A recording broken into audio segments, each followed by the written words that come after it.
Okay, so let's jump into chapter 2, derivatives.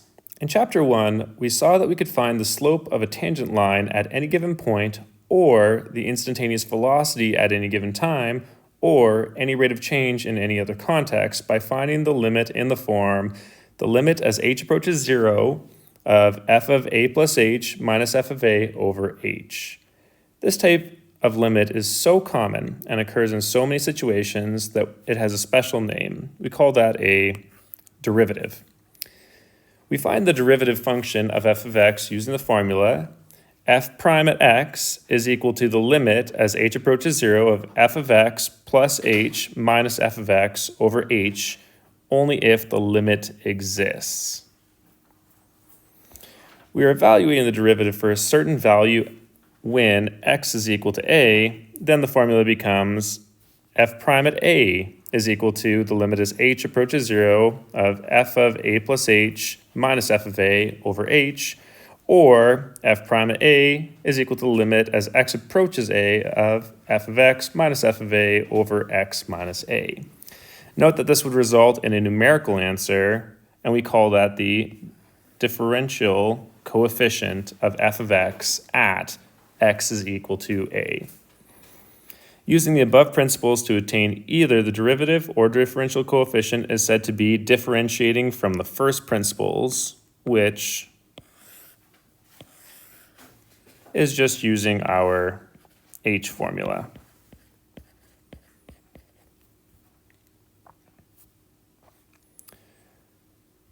So, for example 1, if f of x is equal to 2x squared minus 5x plus 6 and wants us to determine f prime at 4, the first thing we're going to do is we're going to substitute and say that we're doing f prime at 4 is going to equal the limit as h approaches 0 of f of h plus 4 or 4 plus h, the order doesn't really matter, minus f of 4 all divided by h. This is equal to the limit as h approaches 0. When I sub in my f of x here, I'm going to wind up with 2 h plus 4 squareds minus 5 h plus 4s plus 6. And I'm subtracting from that f of 4, or 2 times 4 squared minus 5 times 4 plus 6. And it's still all divided by h. When I simplify this, I'm going to wind up with the limit as h approaches 0 of 2 h squared plus 8h plus 16 minus 5h minus 20 plus 6, and I'm taking away from that 20, I'm taking away from that 2 times 4 squared is going to be 32, minus 20, and plus 6. All divided by h.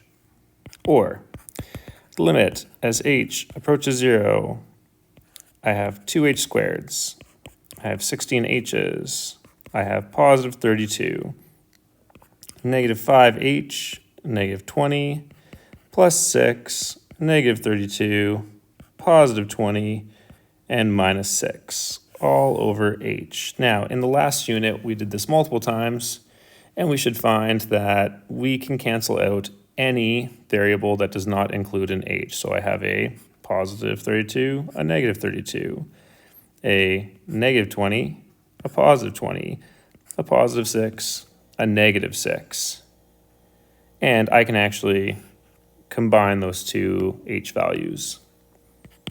This is going to leave me with the limit as h approaches 0 of 2h squared plus 11h over h is going to be the limit as h approaches 0 of h and 2h plus 11 over h. The h's are going to cancel out from the common factor, and I'm just going to have 2h plus 11, or 2 times 0 plus 11, which is just going to be 11, which means that that is my differential coefficient.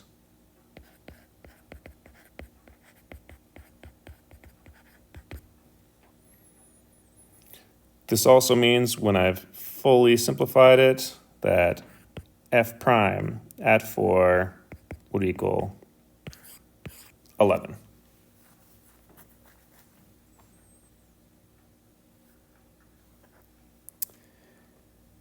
We can interpret our answer in example 1 in two ways. We can interpret it as the slope of a tangent, or we can interpret it as a instantaneous rate of change. Remember that it's not an average rate of change, it's instantaneous. It's happening at that exact moment when x is equal to 4.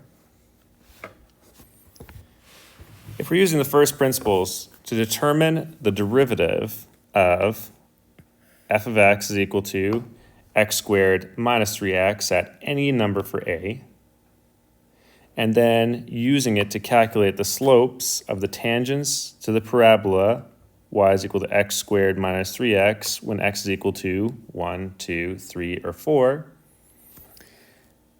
then all we're doing is we're stating that we're solving for f prime at a,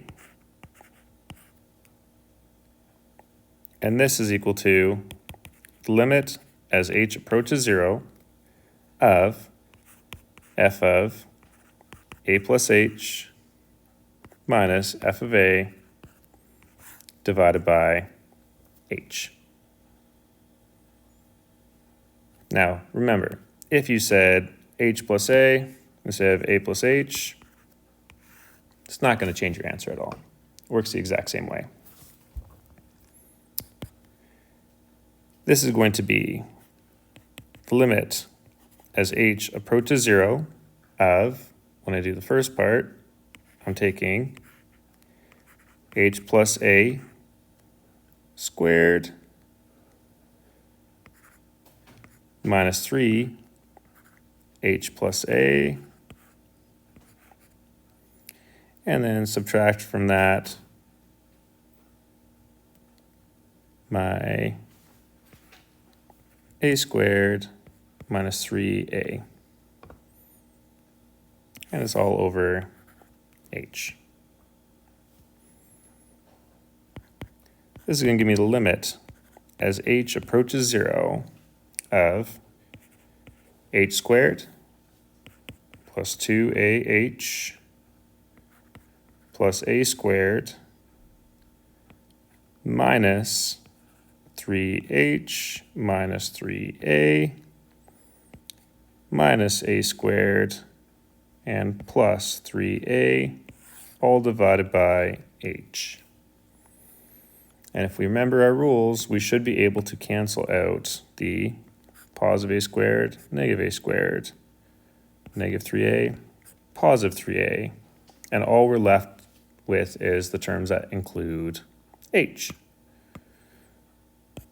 So I have the limit as h approaches 0 of h squared plus 2ah minus 3h, all divided by h, or the limit as h approaches 0 of h and h plus 2a minus 3 over h. The h's will cancel out, and I'm left with 0 plus 2a minus 3, which is just 2a minus 3. So we know f prime at a is represented by 2a minus 3. Then we're going to use that for when x is equal to 1, 2, 3, or 4.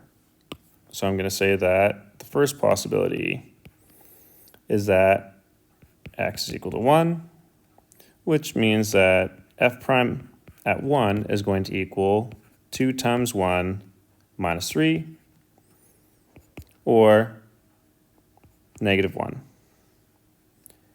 I can say that the second possibility is when x is equal to 2.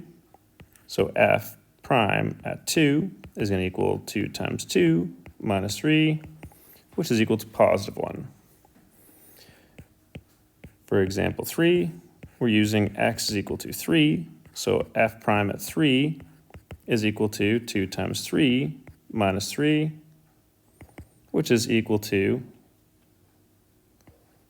3. And example 4, when x is equal to 4, I have f prime at 4, which is equal to 2 times 4 minus 3, which is equal to 5. And we just need to remember that these represent the slope at any of these points.